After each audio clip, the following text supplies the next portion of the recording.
रायगडावरच्या कार्यक्रमासाठी साताऱ्याच्या गादीला म्हणजेच उदयनराजेंना आमंत्रण होतं, मात्र कोल्हापूरच्या गादीला म्हणजेच काँग्रेस खासदार शाहू महाराजांना का बोलावलं नाही असा प्रश्न संजय राऊतांनी उपस्थित केला। शाहू महाराज उदयनराजेंप्रमाणे भाजपात नसल्यानं त्यांना टाळलं अशा अनुषंगाचा सूर संजय राऊतांनी आळवला।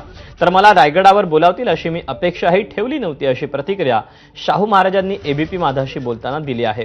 तसंच समर्थकांच्या इच्छेप्रमाणे आमंत्रण मिळालं पाहिजे होतं अशी अप्रत्यक्ष का होईना पण नाराजी देखील शाहू महाराजांनी बोलून दाखवली।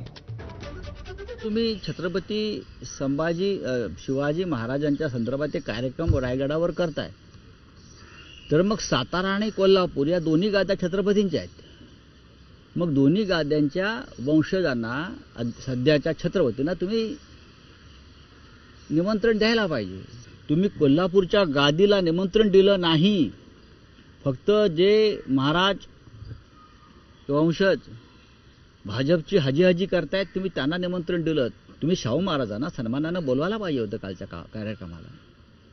तुम्ही छत्रपती संभाजी आहेत आमचे, त्यांना सन्मानानं बोलवायला हवं होतं का? त्यांनी त्यासाठी तुमच्या पक्षात प्रवेश केला पाहिजे का?